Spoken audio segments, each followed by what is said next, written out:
Stephen Leah is a quantum imaging expert and an inventor of proprietary imaging technology with a background in physics and astronomy. He is able to extract useful hidden information from photographs and videos by detecting fluctuations in energy both above and below the Earth's surface. I want to use these pictures to look for ways to get into this cave system and find the treasure. So, I mean, what the hell does quantum mean? Quantum mechanics. Einstein called it spooky action at a distance. Quantum imaging is based on Albert Einstein's quantum theory and uses light to detect electrons and magnetic fields. Similar to MRI imaging that uses electromagnetic fields to see within the human body, quantum imaging uses the Earth's electromagnetic fields and radiation to see what's beneath the ground. It uses the imagery's own electromagnetic spectrum to reveal its hidden self. We actually use both worlds.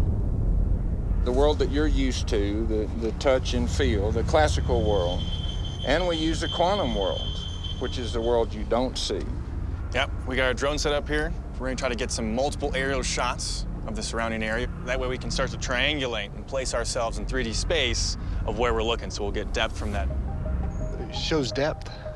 We get depth, because imagine we're looking at your mountain here. We come in from one angle here, and we get able to see what we're looking at, and then we got the other angle on top, and then from that we can kind of go in and get an idea of what we're looking at. If we go depth, that shows exactly That's what you guys need, right? Yeah. So this is kind of like taking an MRI of the ranch to see what's below it. It's like multi-messenger astronomy. They got gravity waves now, optical, gamma rays, radio waves. You get everybody on board and they all fact check each other and help each other out.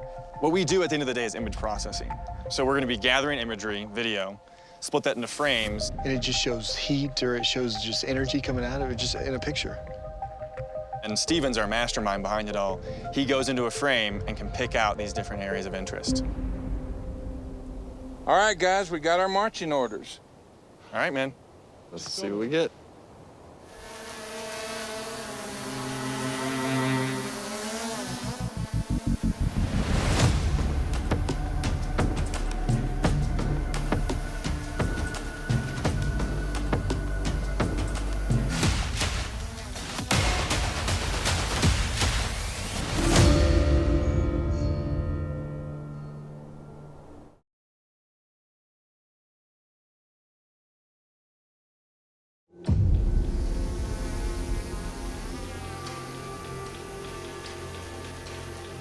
I'm always curious. We hear about these things, but it's good to actually be in the field for once, trying to resolve what you guys are talking about, right? It's one thing for us to be out in our lab doing it, but being here and seeing this is going to be huge. Boots on the ground, man. Absolutely. It's the only way you get things done.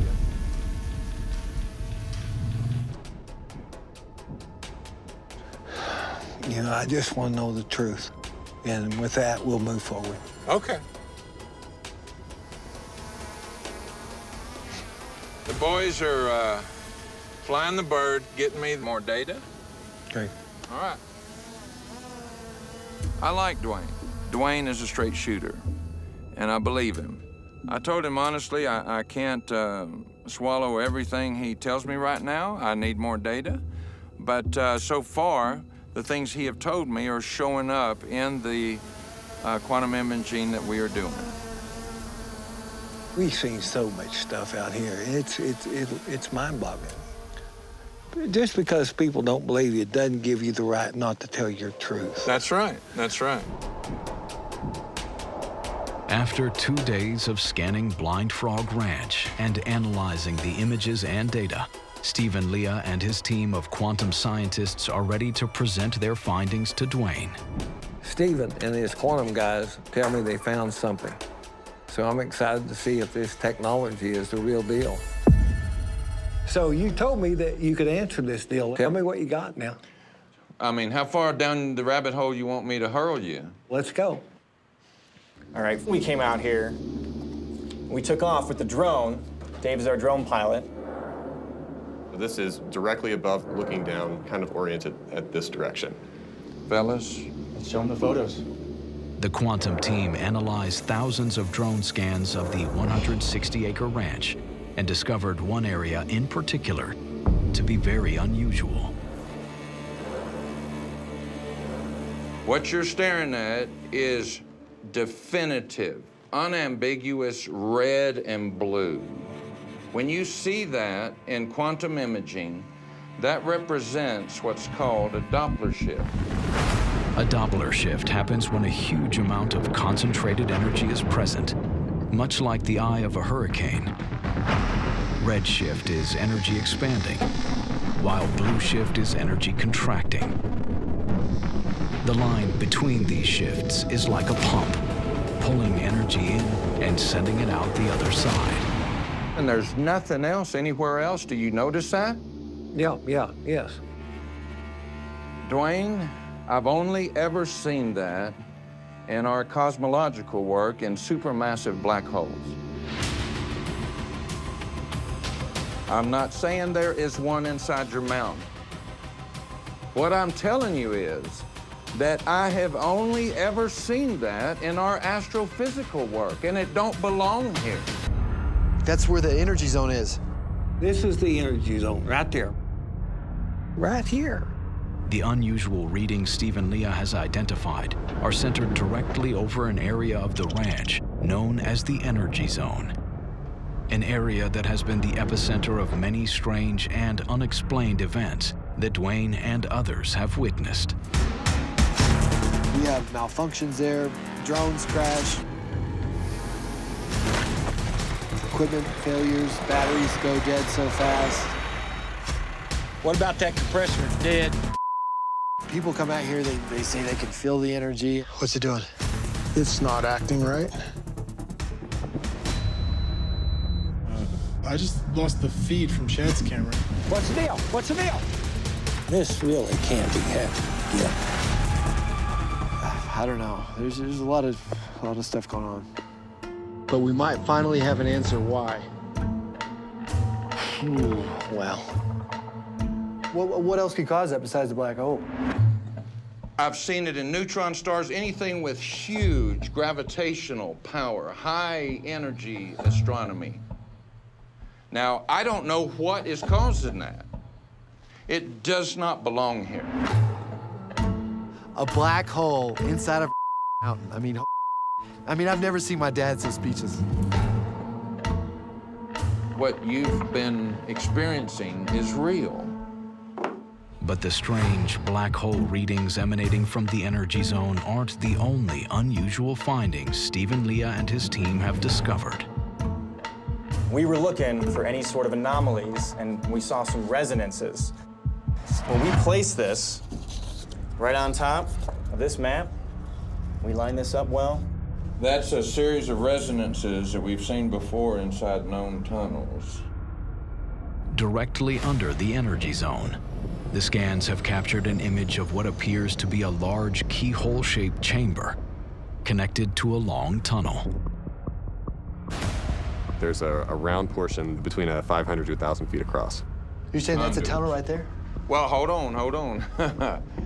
It's exhibiting tunnel-like features. It's a series of resonances. Well, we know we have caves out here. I mean, if that's got to be a cave, is what it is. It Yes, looks sir. like a cave to me. Indicates that it could be. All I know is it's showing analogs of some type of cavern pathway through there. This could go for miles. We don't know that yet. I mean, a black hole is one thing, but this quantum, I mean, it's outside of all my experience. But that circle under the energy zone does look man-made, no doubt. Dwayne, you had questions, and we gave you answers. You've got tunnels or pathways inside your mountain. Now, what's that doing here? We're able to unlock data that others can't. And right here on Blind Frog Ranch, it's madness. Thanks, Dave. Thanks, Phil. And thank you, sir. Thanks. Thank you, and I mean that. I know you do, Dwayne. All right. Take care. Finding the Doppler shift where none should be existing, and it's terrifying. Hey guys, come here. Let's check this out. The holes the trespassers dug are all full of water now. Water everywhere. This whole thing is super unstable. That's ready to collapse right there. This edge. Yeah. Whatever we hit seems to be affecting the entire ranch because there's more water than I've ever seen. Yeah, those trespasser holes filled up with water, and it was way too fast. That's a ton of water. The team discovers water levels rising in areas throughout the ranch, including the holes dug by trespassers and even the pond, where Dwayne has attempted to breach the caverns in the past. With water flooding the ranch, Dwayne and his team need to reassess their plan to excavate the vent shaft area. Oh, yeah, there's no doubt something's going on here.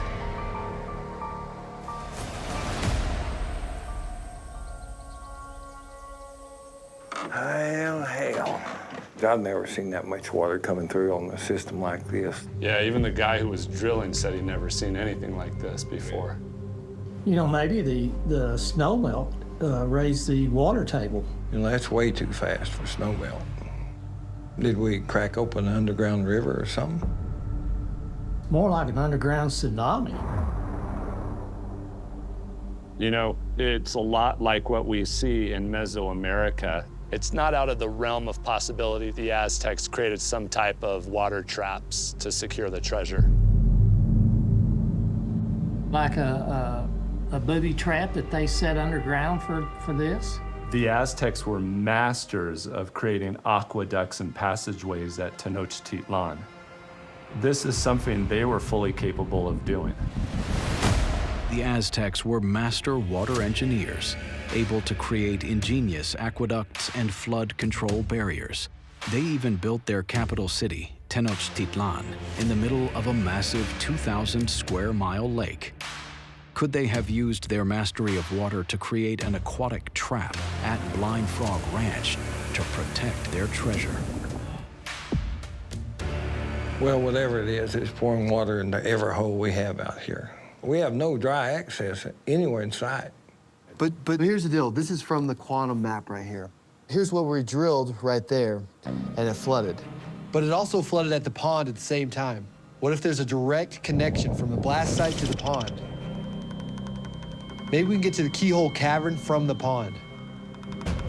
3 years ago, the crew tunneled under the pond on Blind Frog Ranch and discovered an underwater cavern and a mysterious timber box.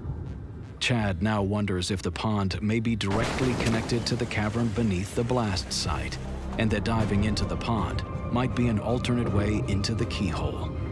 But previous dives into the pond have proven dangerous, making Chad's proposal a risky one. You know, hell, son, that's pretty damn dangerous down there. Let's think about that before you go back down in that deal. One of my main concerns about going back down in there again, we don't know what the currents are right now. We don't know what damage has been done. Yeah, I mean, I know it's dangerous, but we're shut down over there for now. I think we have to go back in there because that's our #1 lead. The pond's dangerous. You got waters that are coming in even worse, and I sure don't want to see Chad get hurt. But, you know, Chad will do what he does.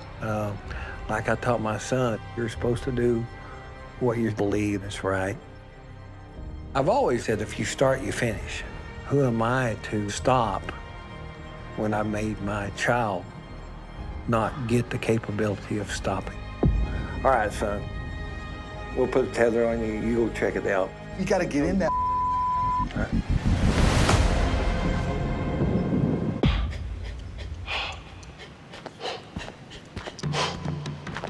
The hell's up with the color of it? And the flow in the ground that could have stirred it up maybe, or maybe it's still stirring it up, I guess. Well, you'll find out once we get in there, I guess, but... Yeah. So the massive flow of water coming through here now, the currents is what concerns me. If Chad goes down in there, are we gonna be able to get him back out? So here's what we need to do, son. We'll just get over that hole and you drop straight down. With the current down there, it can get real dicey. Yeah, first dive, I won't push it too hard. We'll just check it out, check the hole, see what's in there. Just drop down, come right back out. To understand why the water level has risen and whether there is a connection to the water flooding the energy zone, Chad and team are preparing for an exploratory dive into the pond cavern. All right, so we'll keep tension on it. Not too much though, so we can still float around, but we've never dropped the rope. 2 pulls, call everyone and pull me out, okay? I'll have Joe with me down there, but you're my lifeline.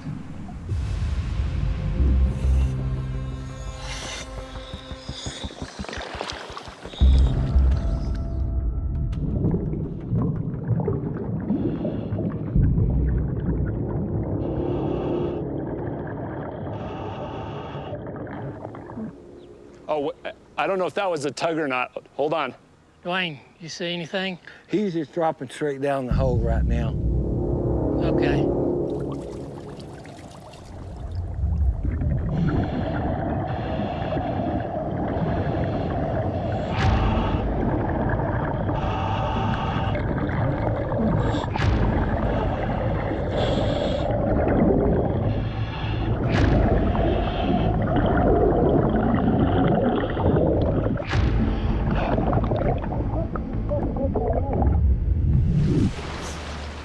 Something just touched my leg.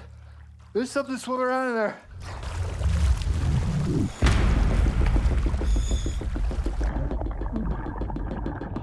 Well,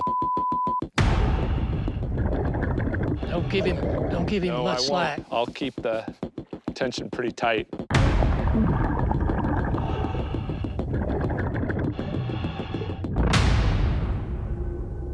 Dwayne, is he okay? I don't know. He might be in the current.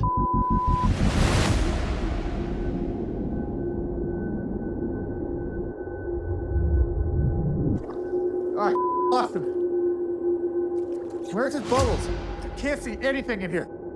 Pull him up, pull him up. I'm pulling him. Him. Double tug, James. Double tug.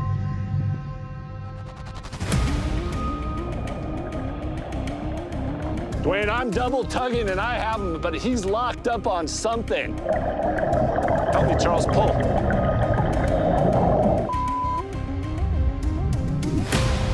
Right behind you, right behind you, right behind you. Bubbles coming up. There you go. Are you all right? Sucking me in.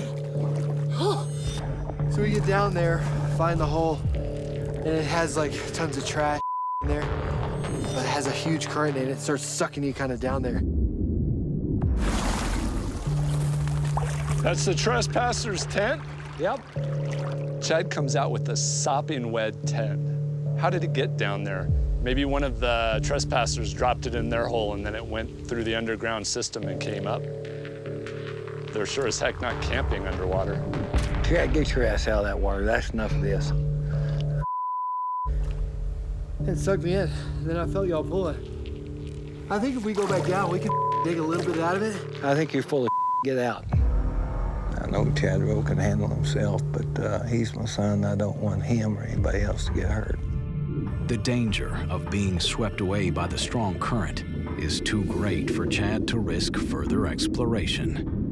I mean, it's gnarly now. The risk has gone way up. I'm scared that if I got sucked down in there, I couldn't get back out. That current's coming from the blast site. However, Chad's made an important discovery. The underwater current is flowing away from the keyhole and toward the pond, which seems to confirm that there is a connection between the two sites, a series of caverns extending under the ranch all the way past the pond.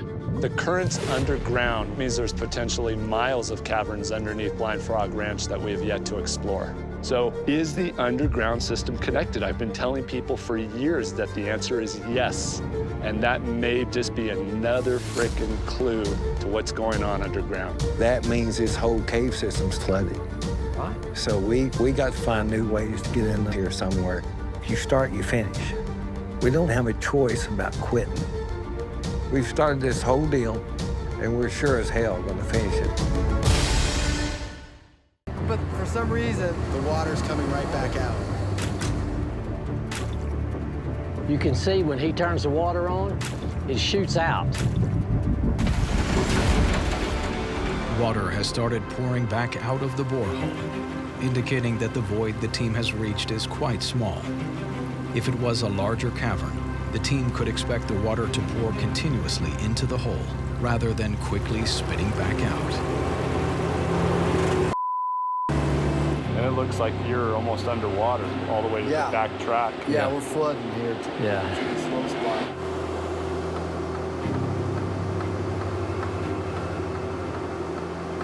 It's hitting something because it's bouncing. Yeah. We could be against a cavern that's getting stuck. While the drill easily passed through 30 feet of dirt and a small void, it suddenly has ground to a halt. The most likely explanation is that the rock wall above the bead site extends deeper into the ground than they thought. God, hear that water just draining down. It's been hours and I'm not getting anywhere. Like, this is a dead end.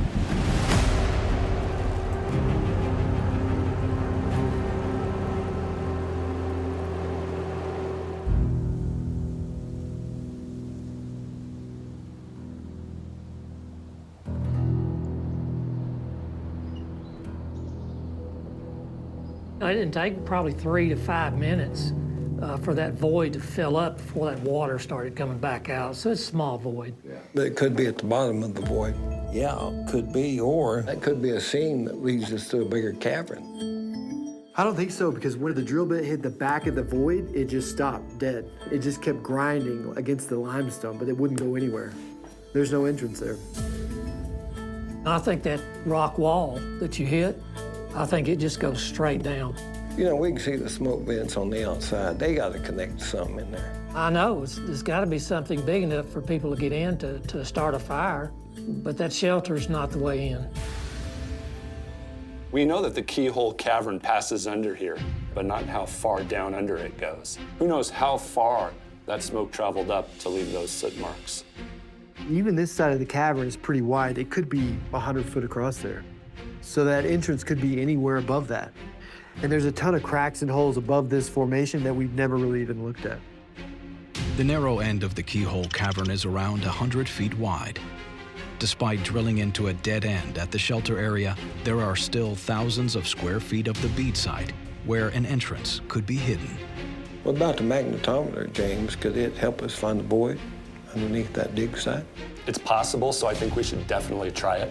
I'm gonna grab my metal detector and I'll go up there and see what else I can find. So we can crawl over that whole area and start seeing if there's any cracks or formations that might show us the entry point. Let's do that. Let's do it. So how are we doing this? I'm gonna use the magnetometer. What it's gonna tell us is if there's any type of void below ground. It's not gonna give us depth or anything, but at least we'll know if there is some type of void below ground. So it's capable of going a little over 100 feet. So if you walk a straight line, you can see an intersection of a void going this way? Yeah, I can even hold this at an angle, and we can kind of check going in towards the rock as well. Oh, now, that rock is real thick, so it obviously won't go the 100+ feet, but at least maybe it'll give us some type of capability of knowing if there is something. Because everything on the sides is gonna take quite a long time for me to be able to go through it properly and catalog it. Right. Our objective is to find that underground entrance. Yeah. Good stuff. If we find the void, we're digging. I'm gonna methodically look through the bead site where we dug for any voids. But I'm also gonna spot check any areas that visibly look like a possible filled-in entrance on the rock formation. We have to be careful how and where we scan because uneven ground could cause false positives. The team needs to cover 16,000 square feet of area where the bead site formation sits over the tail end of the keyhole cavern. They're searching for any anomaly that might indicate a hidden entrance into the cavern below.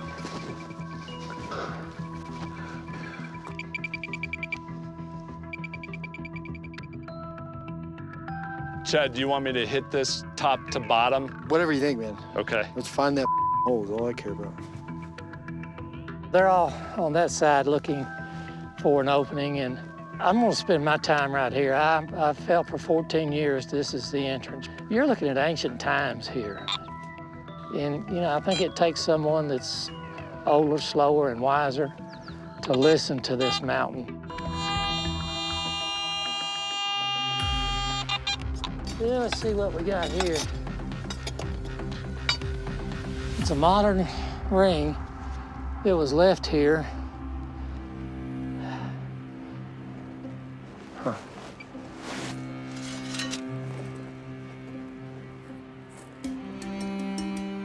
It's like you just need to carry that behind you all day, you know? Right? Just drive me around on the back of the ATV. Hang it off your backpack. Hold on just 1 second. Look here. Hey guys, you gotta come check this out. Hey. What you got? That's a cross. And it's got patina on it. It's been there for a very long time, but that's definitely a cross. It's sitting right here. Like it was marking a spot. But what spot is it marking? Damn sure looks like a cross right here in front of us. Good job, Charlie boy. Usually when you see a stone with a carved cross like this, it's a religious symbol or a trail marker. But the Native Americans and the Mormons that were here in the area, they didn't use a cross as a religious symbol at all. That makes me think that this is definitely a trail marker for something. The cross that Charlie found has to be marking something. But what? It could have tumbled down the hill, or it could have been moved here. We just have to keep searching. I think we need to focus right here for a while. Son, What? look at that rock right there. What's behind that rock? Right in front of you. What? Looks like it's covered up. Look behind that deal.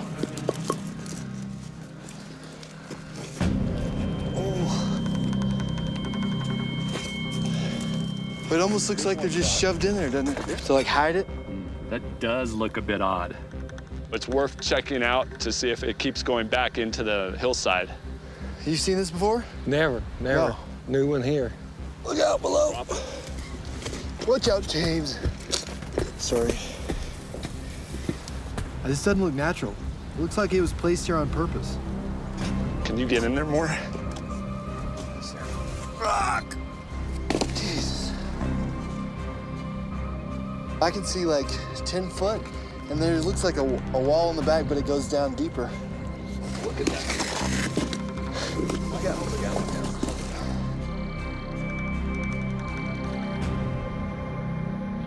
This is something. Let's get in there and see what we got here. I think you're just gonna have to crawl in. Don't take any unnecessary chances. Collapse is a pretty big possibility right now. It'll be a to get you out of there if any of that We'll collapses. just start pulling all the loose dirt out, and we'll keep pulling it out, and we'll- that'll give you more space.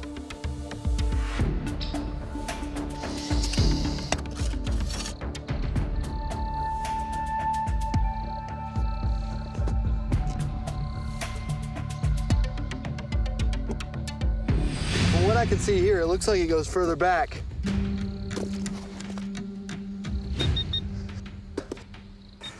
The metal detector on my belt keeps beeping. I heard it go off twice. I think the battery's low or something.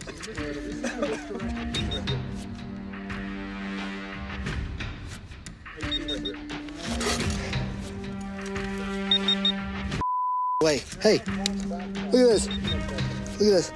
This is going off. This is metal. That's got to be like a gold little. This looks like a slag ingot bar. This is pretty freaking heavy. I mean, There might be more in here. Oh, it's still going off, man. From the weight and the way it looks, I think it's a low purity gold bar.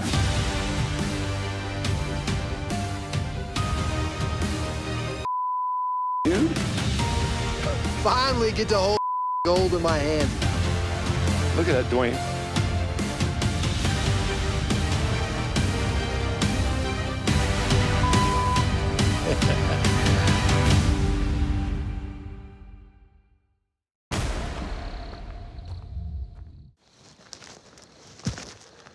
Hey, look at that. James. That right there is a marking. See how it crosses and it has two arrows? I've seen that before. Yeah, it's a treasure symbol.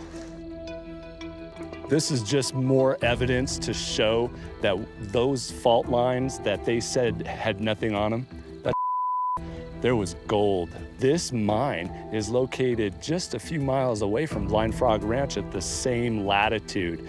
They were following something inside. I mean, they went back 100, 125 feet and then suddenly decide to go vertical for a reason. And then Chad comes out and he finds this symbol on one of the trees that looks like an old Spanish treasure symbol. So those guys, they saw the same thing and they opened this mine up. And what they did, there's no way that anybody's gonna do what they did in there for iron. They're not gonna assemble a 500-pound iron winch in the back for iron. And you gotta remember too, that they listed this with Uinta County as iron, but they put tertiary metals with gold. So it was all a cover-up. It's just a cover-up. And the same is happening somewhere on Blind Frog Ranch, and we just got to find a way into it. Everyone thinks about other locations like Alaska, and they don't think here. The geologists were like, no, gold can't come out of here. And then 15 years ago, they found out that that fault was so much larger, and that all that mineralization occurred right here. Yeah. There is no way, after seeing all the stuff that we've seen, that people could deny that there was a lot of gold being pulled out of these mountains. Yeah, no one knows it. Well, they'll keep that secretive as possible. That's why all these caves are hidden.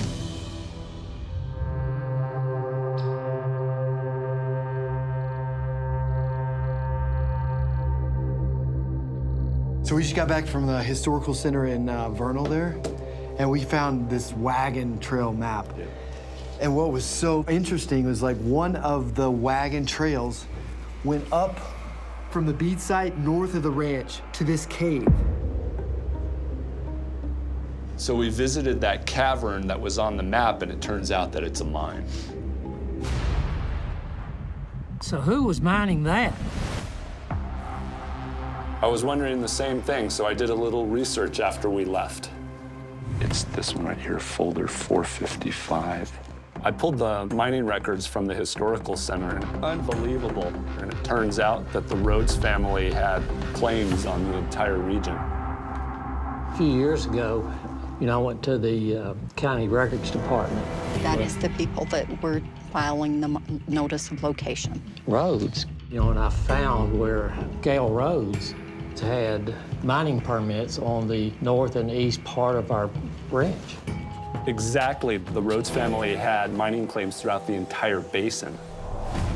According to local accounts, in 1852, a Mormon settler named Thomas Rhodes was commissioned to salvage gold from the Uinta Mountains for the Mormon Tabernacle in Salt Lake City, relying on the help of local Ute and Native Americans. Rhodes began extracting gold from a secret mine in the Uintas. According to records in Salt Lake City, the gold mine was so rich that it helped fund the Mormon Empire. It is known as the Lost Rhodes Mine. Before his death, Thomas allegedly left behind a series of clues for his son that marked the entrances to the mine. But to date, the location remains hidden. So we found a secret mine that once was claimed by the Rhodes family. And they had a claim here on Blind Frog Ranch, so there had to be a lot of gold they were protecting. There's got to be a chance that that wagon trail map leads to one of the Rhodes mine entrances. I mean, there has to be a connection with all of this. I think there's a damn good chance that's what's going on. So how in the hell are we going to find this stuff? Hell, they've been looking for this for centuries.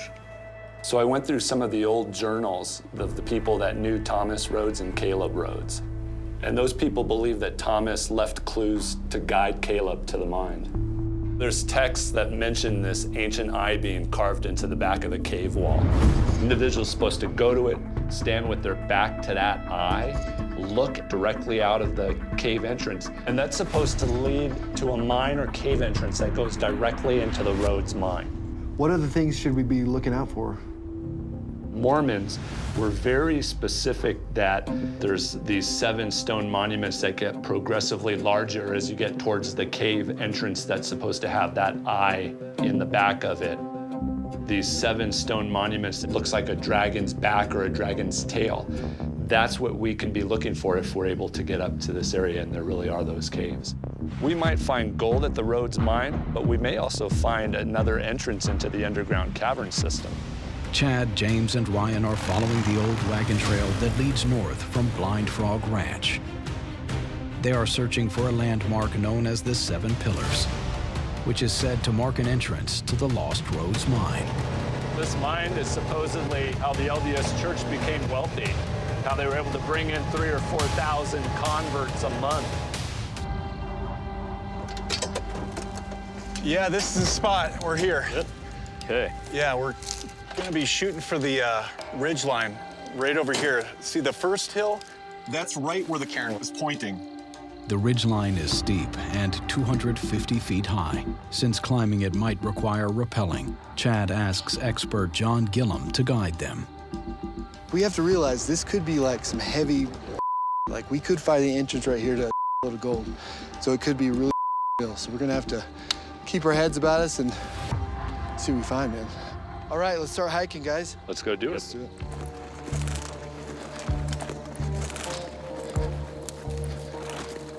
Hey, look at this right here. There's carvings. That's definitely carvings. Oh, yeah. Oh, that's like initials? Well, there's an S, W, and then 3 lines. What is SW? This is definitely some type of direction. This, what do you think, Ryan? Added later? I think that looks like an eye to me. Yeah, I see it. So what if there is something just right there? Up here? I mean, it's worth seeing. I mean, does this look cut to, I mean, does this look natural? I mean, look at the tree. It already looks. Dude, look too. Oh. Cut on top. That's one of the main markers that there's something to look at. First, and then you see this. So maybe so that's where we're going, yeah. Cut treetops is a tracking method used by indigenous people for centuries to locate their lands from a distance and mark trails to their treasure. This practice is believed to be handed down from the Ute American chief Wakara to the Mormons upon their arrival. We've got a lot of journal entries from the early Mormon periods in around the 1850s where they discuss Thomas Rhodes cut the top of trees off to show that there was treasure nearby. Yeah, let's follow the tree markers. They were chopping them off because you could see it from a great distance. So it could have meant on top here. Look at this up here.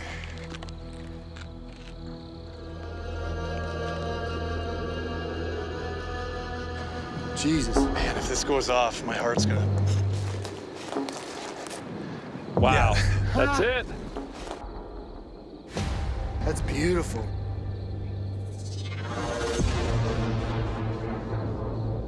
Hey, that's the Seven Sisters. That's Look. what I was wondering too. If you would call it the 2, Seven Sisters. 3, 4, 5, 7. Is it? There's 7 sisters, and the biggest one marks the cave. Right. At the very end. That might be the 7 stone monuments. The team believes the stone markers they've spotted along the ridge are the 7 pillars, also called the 7 dragons or sisters, that the Mormon journals described as a landmark to the Lost Roads Mine. Guys, the tree led us to here, and then there's the 7 dragons right there. We have all these tunnels here that said in the journal that it's right below there. We're on it. We're on This is it. Everything's lining up. Yeah, that's the cave right here. That's it. Let's find that. Whoa! According to legend and clues left behind by Caleb Rhodes himself, there's supposed to be a series of caves close to the 7 sisters. And inside one of those caves, there's supposed to be something that looks like an eye, like a petroglyph or a carving. And if you stand against that wall and look southeast, you should be able to see one of the entrances to the Lost Roads Mine. Caleb Rhodes's use of the eye as a marker was not the first time an eye played a significant role in American history. Since 1935, the back of a U.S. $1 bill has featured a pyramid topped off with the all-seeing eye, also known as the Eye of Providence, symbolizing divine guidance. The all-seeing eye's origin stretches back even further to the late 1700s, when it was adopted by the Freemasons to remind them that God is always watching their actions and seeing their thoughts. Since their founding, Mormons have also featured the all-seeing eye on their temples, and some believe the eye also points to one of the 7 entrances of the Lost Roads Mine.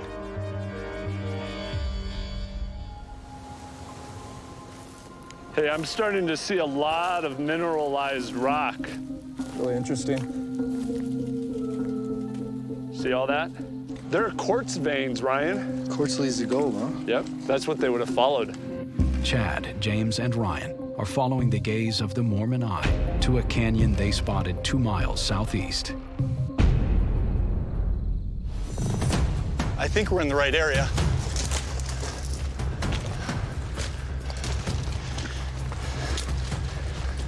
What is that? You guys see kind of what looks like a stacked row of rocks? Yeah, it looks different than everything else.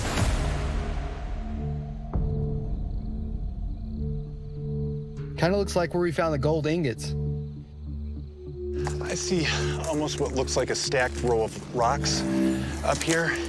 And above that, it looks to be some kind of a depression or a void. Let's check it out. There's a lot of what looks like tailings over here. Like was dumped.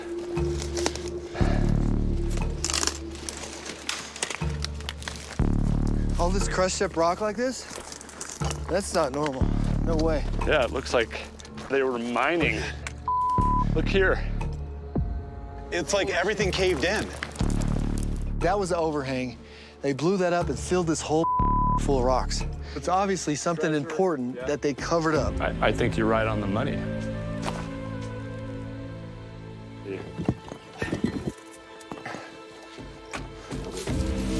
Are you seeing anything? It's too tight. But guys, you can feel cold air coming out from down here. Are you me? That's how you know there's a cave or not. Exactly. You can feel the movement of ice cold air. There's 100% there's a cave. Feel that? Yeah, it's like an ice cube. It's Feel that? freezing. Holy. The strong flow of cold air sucking into the hole indicates a substantial cavern underground. Differences between underground and surface temperatures create a pressure system that can be used to estimate the size of the cavern network below. Look at that. It's sucking it in. Look where it's going. It's going right down. It's going down that way. Yeah, to the south. Right towards Blind Frog. You know, there's something metal down here. Pull it up, dude. What the is that? That's an iron spike, look. Like a railroad spike. Yeah. Someone hit it in with a hammer. It's all deformed. That could be a railing system in here. Yeah, that's exactly what it is. They had a railing system in here hauling this out of here. This is definitely a mine shaft of some kind. 100% that was blown up and covered. They're hiding something, obviously. The discovery of an ore cart rail tie and a tailing pile of quartz indicate that this collapsed cave was once a mine. The question is, could it be one of the 7 entrances to the Lost Roads mine, mentioned in Mormon journals? We found all these tailings all over the place. And then we find this iron spike. It's at least 19th century from all the oxidization that it's occurred. It looks like a collapsed mine. This is an entry into the underground system. This is what we've been looking for. Yeah, this whole thing's just gonna keep collapsing. There's no way I can keep pulling out these little pebbles and make any kind of headway. It's gonna take something bigger. Yeah. We need equipment in here. Is there even a way to get an excavator up here? I don't know how the hell you bring an excavator in here. You need a Chinook. Also, we're on BLM land. We can't just keep digging. We have to get the proper permits.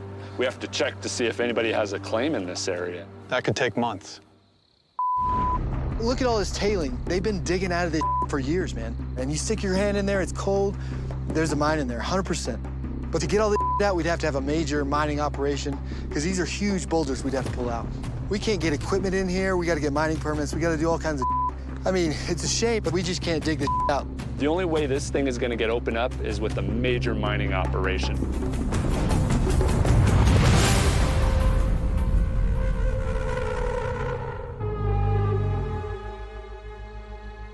I want in. I want in now.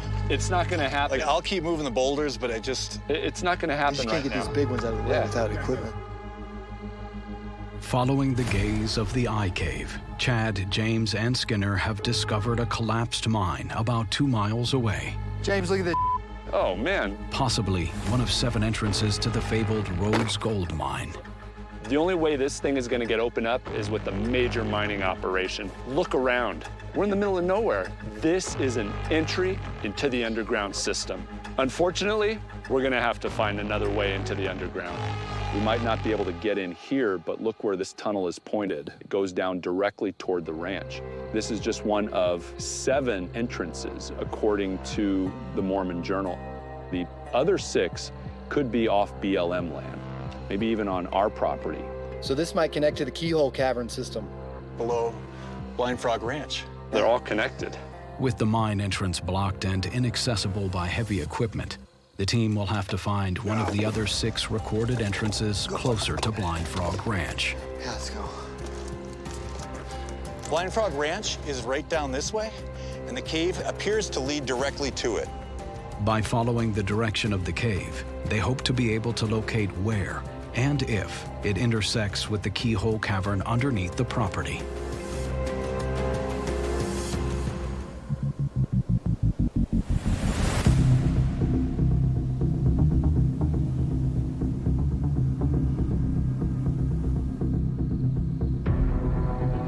Welcome back, fellas. This trip was wild. It led us to a collapsed cave. So we started getting some of the rocks off and feel like cool air, like a breeze. The cool air to me means either there's another entrance where it's blowing the air through the whole system, or there's a much deeper cavern system below that it's tied into. Exactly. The volume of airflow in and out of a cave opening is an indication of the size of the cavern system below. The larger the cavern system, the stronger the airflow will be in and out of the cave.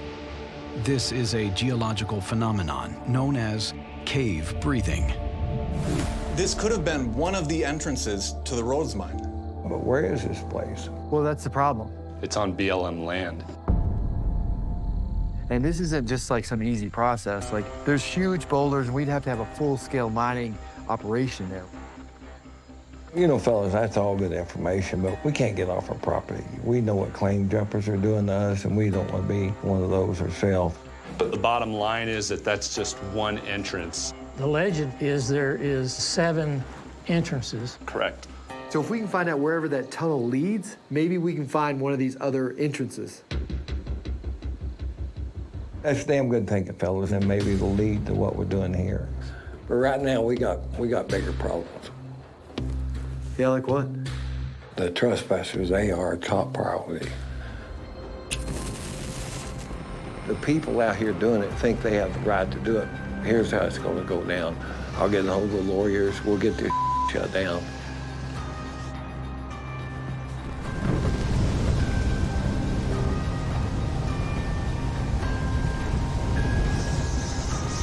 Poach.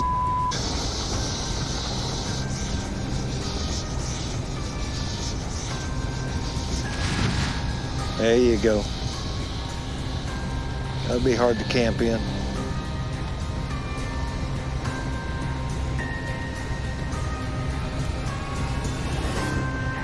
These guys drew first blood, but we're gonna finish it. I can tug you up. This is not my first rodeo either. We go real slow. Make Yeah. sure to break nothing. And Okay.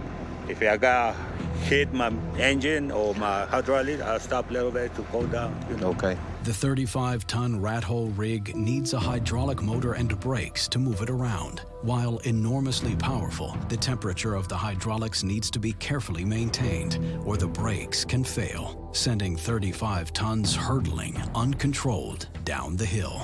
Here we go. Bring it on down, Oscar. Well, what we're gonna do is take the rat hole rig right down to this ravine. He's probably gonna have to spin his derrick around and back up there, and if he slips and can't get up, then I'll put a tether on the back and drag him up. It's gonna be a little muddy right there, a little slippery. These guys that are coming in, they know what they're doing, but they're standing on a hill that's dangerous, so they gotta get this right. If this drill wrecks, we're sunk. Here we go, here we go. He's gonna slip a little bit. Come on, little buddy. That'll make it pucker up. Here he comes. Hell yeah.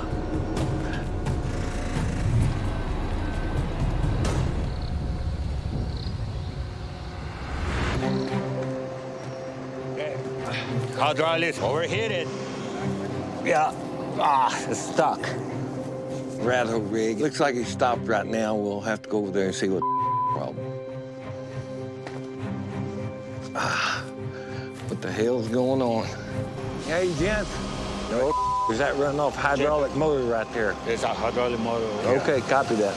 Hydraulic system get hot pretty bad. Overheated. Too much long drive, you know.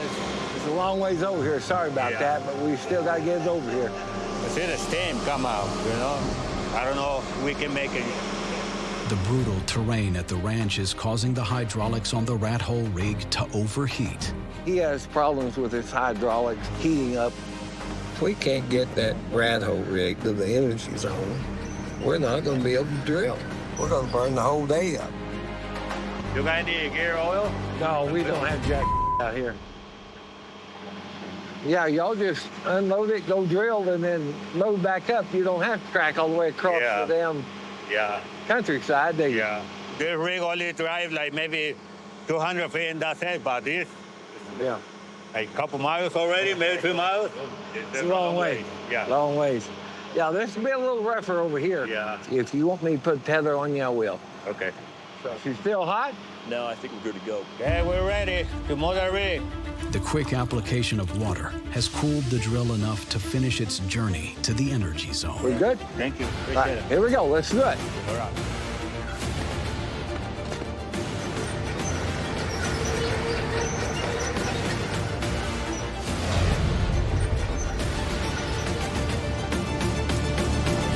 Hell yeah. Hell yeah. Just another cakewalk. Good job, Oscar. How was it going down the path? Oh, man, pretty bad. Was it really? Yeah. How you guys want to bring the rig here? I have to make sure we got nice and smooth here. Yeah, we'll platform this whole deal out and we'll make it safe. It was on the right side from here, so if we're gonna carve out some, it needs to be on that side. Okay, right, got it. Now that the drill has made it to the energy zone, the next step is to create a flat, stable drilling platform for the rig.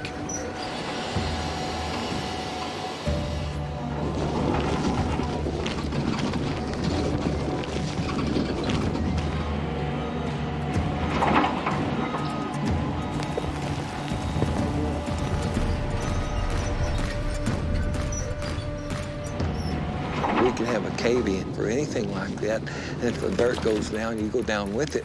So it's no game here. People can get killed.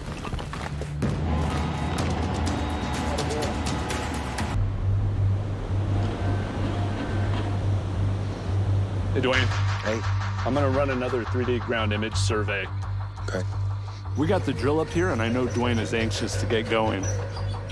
So I'm gonna take the magnetometer and try to find that exact spot again so we don't waste any time or money.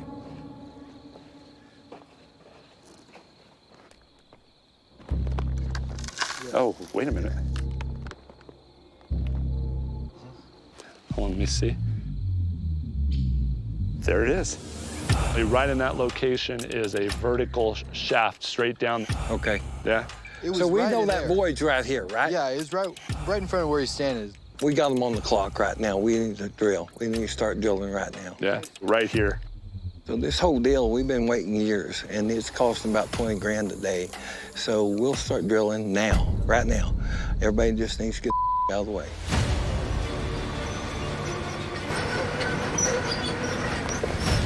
Everybody out of the way. We got the drill coming in now. Yeah.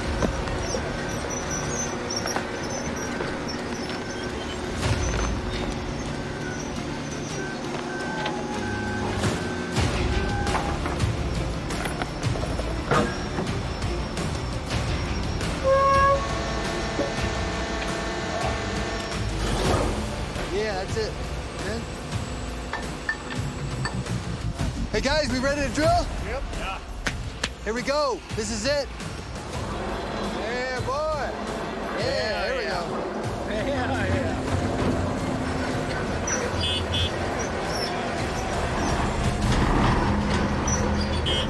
That horn, man.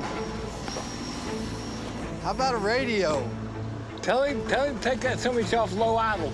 He can drill faster. Pick it up? Hell yeah, he can go faster than that. I like that horn. Hey, just yell at me. Yo, Oscar, can you speed that thing up? Yeah, boy.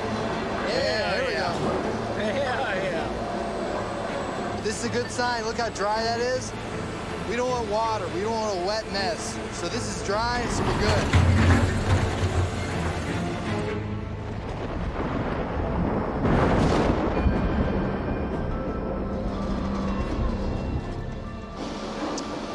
We're getting some rain here shortly. Everybody's focused on the drilling, but I've been watching the skies, and I'm starting to see some storm clouds. It's a damn energy zone, I guess. You know, this whole mountain system here really just creates its own weather pattern. You never know what it's going to do. If that pressure drops, you know, all hell could break loose here. Start dumping. Lightning, thundering, heavy rain. It's coming. The radar says it's not that far away. If that storm makes it here and it starts lightning, we got a 100-foot lightning rod sticking up right there. Exactly.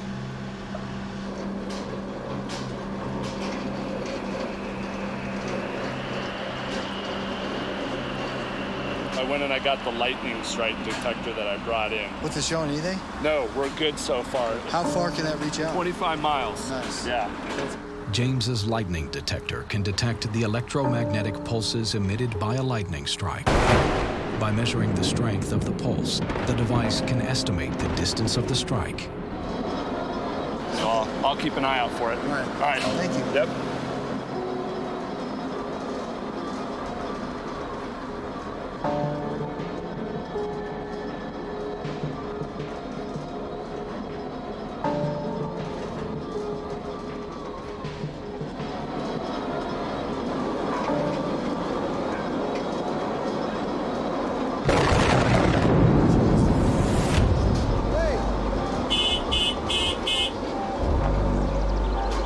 Did you hear that? What was that? It's lightning. What was that? How close are we? 2 miles. 2 miles? Which way? Does it show us right? 2 miles. Hey, Dwayne! 2 miles? That lightning's 2 miles away. Nope. That was 2 miles! Did you hear that? There's another one. Chad, you better shut them down. There's another one, Dwayne. The lightning's too close now. And one thing after another, huh? Jesus. Yeah, we want to get away from this lightning rod, huh? Yeah. Make sure. We'll start again tomorrow morning? Yep.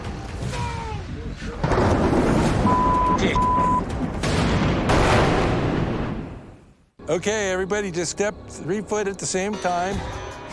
You see something, put it down.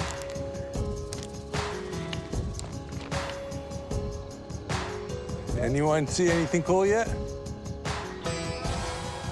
There's a cow. Does that count?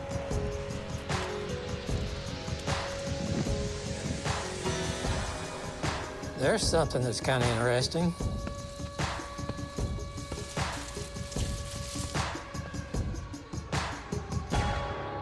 I got one. It looks like another one of those weird nugget metal-looking nodules.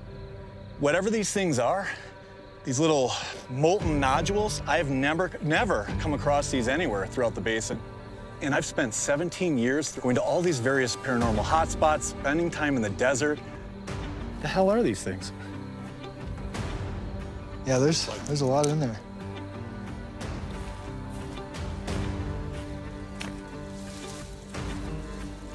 Look at that. I see something embedded in a rock there. That's something else. I got to take a picture of that. I mean, you can even see like the impact where it kind of depressed into it. Like it crash landed into it.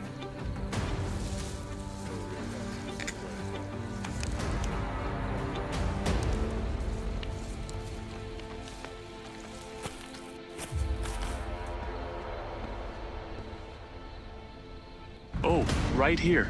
Looks like it might be a stone artifact. check that out. Wow, that's awesome. And it's obsidian. Look at that. That's beautiful. You can see where it's been worked. That edge is sharper than steel. Obsidian was like money to Native Americans. They called it black gold. When we do our geological research on this area, I'm hopeful that we'll find some evidence of this volcanic rock in the area. Obsidian is a volcanic glass and has been shaped into tools and weapons for hundreds of thousands of years. Its unique molecular properties allow it to be sharpened down to an edge 500 times sharper than a steel blade. This made it the preferred weapon of Aztecs and other ancient civilizations, who would mount deadly obsidian blades on wooden clubs. According to the account of one Spanish conquistador, the Aztec blades could take the head off of a horse with a single blow. This could actually be Aztec material that we're looking at. Okay, guys, I think we're about done here. We're gonna take the samples so that we can do further analysis in the lab on it. We'll see what we get. Thanks, Michael. Hell yeah. Taking off.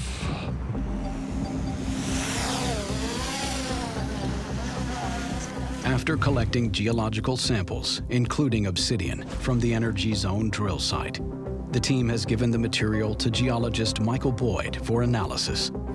While they await his findings, quantum imaging expert Dave Wilkinson performs a scan of the Keyhole Cavern hole. I'm gonna take some more footage so we can scan the area. We're gonna see if we can collect some more information about what's going on with this hole.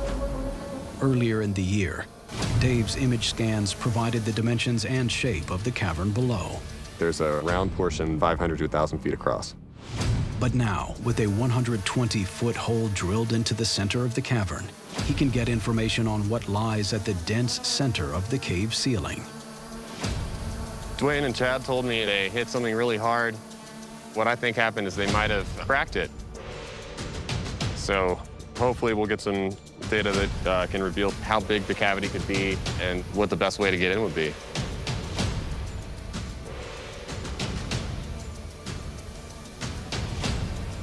Oh my God, man, this is really interesting.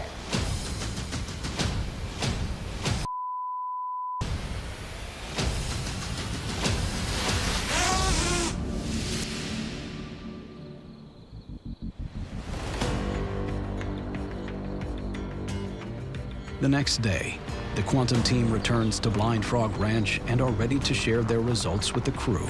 So right now we have quantum coming out. I don't know what the quantum guys have found, but they've told us that they've found some really interesting stuff going on, so I'm excited to hear. Hey, Chad. Welcome, guys. Great to see you. Hey, you too, man. How you doing, Dave? Good to see you, man. We got Steven on the phone right now. Oh, perfect, let's go. Dwayne, it's good to see you again, man. Good seeing you, Steve. We got Steven on the... All right. Sorry we're late, guys. Hey, hey. How you doing there, bud? Good. How you doing? Dwayne, I told you a long time ago, you're gonna have to end up taking the red pill or the blue pill from us. Well, my boy Doc is ready to give you both. Are you ready for this? All over the ground, I'm finding these little rock.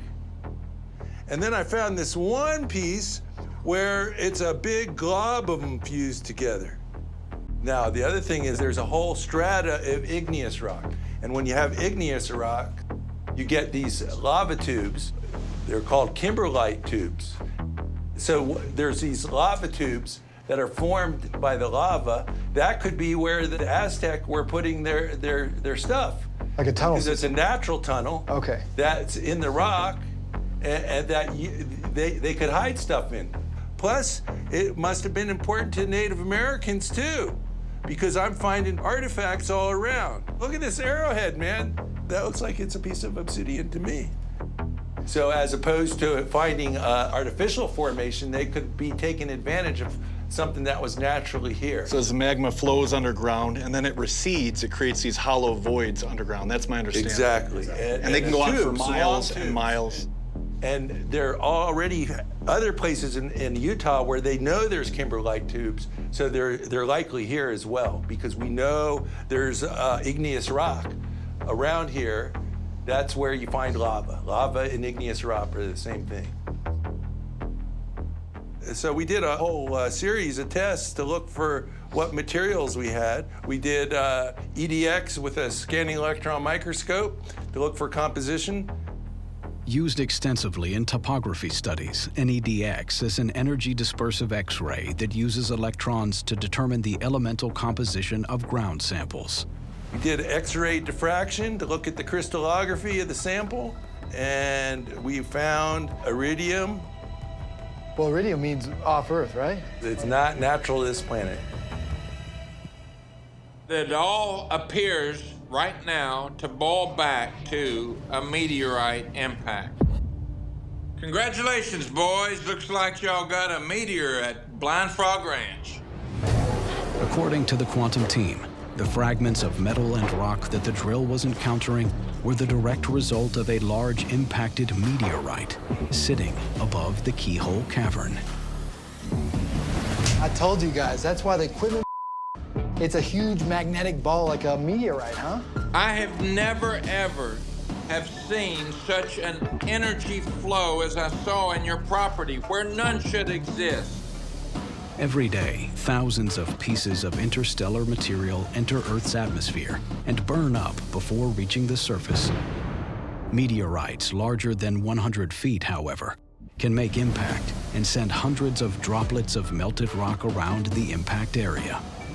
These tiny chunks are called bomblets, and they contain traces of minerals and metals. Their size is proportional to the mass of the meteor itself and force of impact. Well, it had to be a pretty big piece of material for us to be seeing such large bomblets down here on the surface. Right. So there's something big out there. I mean, what we learned today is there's a huge meteorite. And right here. Well, that explains why it's so hard. We couldn't get 120 foot. It was just rock solid. And if it was a meteor, there's no way we could get through it. Dwayne, listen. I'm gonna be completely honest with you. Texas to Texas boy, there is something huge going on your property. And the only way to find out is to get down there. So what do we need to do now, Stephen? Dwayne, it's gonna take several months for our quantum team to get together and compile all the data that you guys have collected. So Stephen's gonna take more scans for the quantum guys to evaluate more of this area, but it's gonna take months. So we don't have months, we have to find another way in. There's no telling when we're going to get more rain. We get a bad enough storm and everything's flooded again. And we need to get down there now. Hey! Skinner, get in here! What you got, Chadro? Look at this! There's a cave, there's an opening. Excavating at the site of high nitrate concentrations, Dwayne has punched into some sort of cavity. There, I feel cold air coming out of here. Oh my God. James, we got something!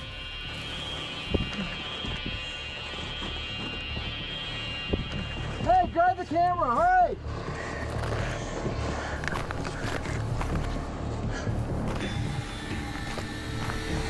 Here, Skinner, I got it. Here you go. The breeze is getting even stronger in here. The last time the team felt such a strong flow of cool air was the collapsed mine entrance out at Crow Creek. Guys, you can feel cold air coming out from down here. Are you me? Veteran cameraman Joel Schwartzberg will accompany the team into the tunnel to document what they find.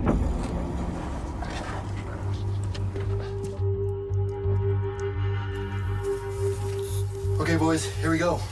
Let's do this. Is there enough room in there? Oh, right, man. There is moisture, man. All right. There's be water in there.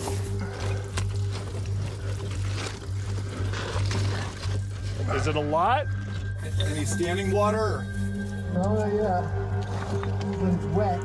And there's a huge echo, too. I can't tell where it goes. Joel's gonna follow your in there.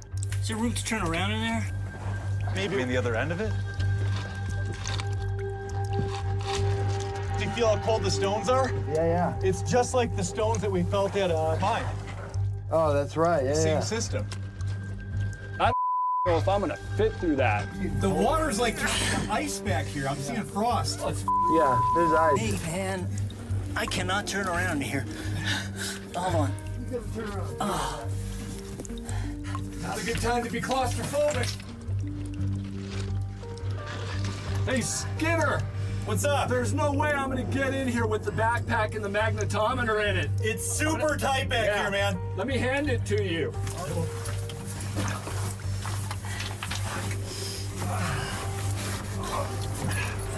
Can you hand it up, James? Yeah, give me a minute. Oh, I can. Seriously, I can't even turn.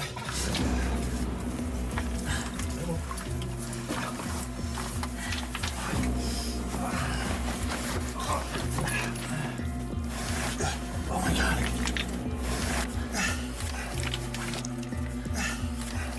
My God, this is tight. Worth it. It is.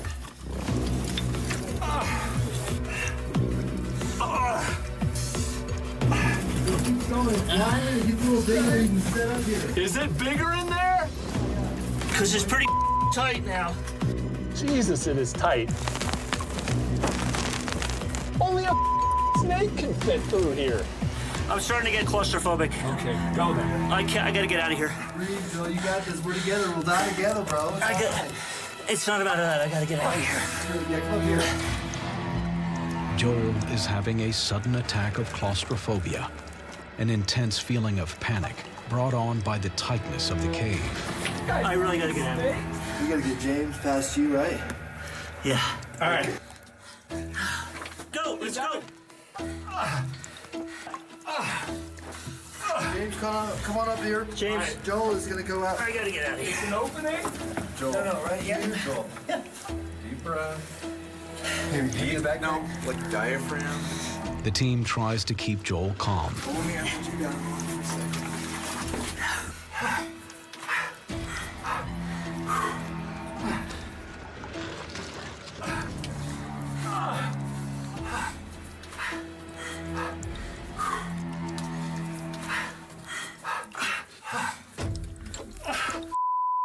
My ankle.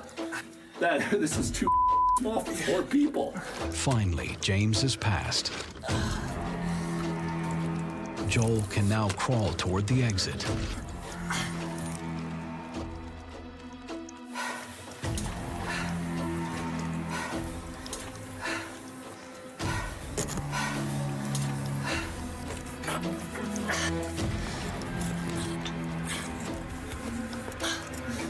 It's me. There you go. Got it. I gotta come out. Whew. It's not tighter than it looks, huh? But it's really tight. After spending a few minutes in a wider section of the tunnel, Joel has recovered from the panic attack. He is able to head back into the narrow passage, but this time crawling in backwards to avoid having to turn around in the tight space. There's another chamber coming off of here. Oh, yeah, it's another tunnel. Oh! The team has belly crawled 25 yards into a cramped void where the passageway splits into 2 different tunnels, but the second tunnel is even tighter than the one the team has just squeezed through. There's no way in hell any of us are gonna fit through there. I saw a quartz vein that you guys passed up. Really? So this could be a vein or some kind of like bank, like storage area, or like a... It had to have been mined, and it's got to be a depository too. Remember, this goes for hundreds of miles everywhere. Look at this. It's everywhere. Yeah, we don't have any idea how far this goes. You can hear it open up, and it's something much larger. Could the Aztecs have discovered this years ago and used this to hide? This is just one entrance of many. And you got to think about, if they've been looking for this for hundreds of years, it's not easy to find. We're going to have to go through this. Still going. Can we fit? It opens up back here. I see a huge cavern here. You see? It's opening up like it drops off. Oh, yeah. Oh.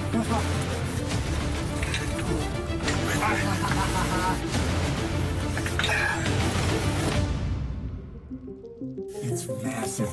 We are the first people to see this, possibly in hundreds of years, if not thousands.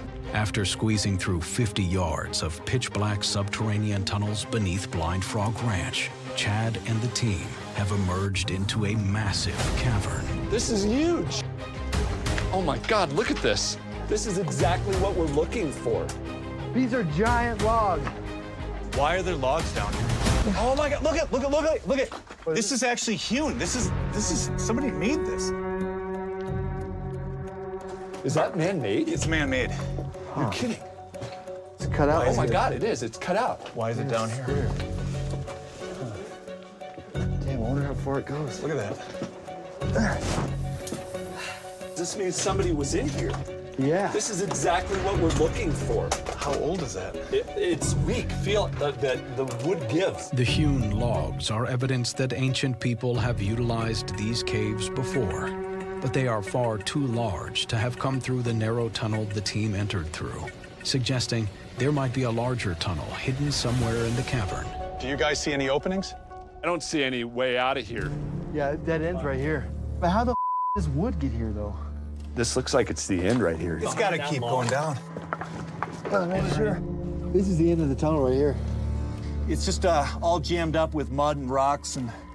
Check to see if there's a vertical shaft somewhere. The fact that we're in a chamber this big right now, that water had to go somewhere. It's not just going to stop here. It's going to keep drilling its way down. It's like a drain. It's stopped up right here. Oh, yeah, it sounds hollow. Did you hear that? You can feel it. You can feel this whole ground up here moving. Do you think maybe it was covered up? Like a false bottom?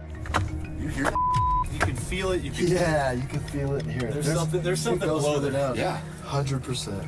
Look at this. I mean, all the built up here. There's got to be a continuation. You know, there could have been passageways that were just sealed up because of all the runoff this year. We just don't know how far these rocks go down, though, man. Because this could be a whole other entrance right here. I think you're right, dude. I think that's the next spot to go.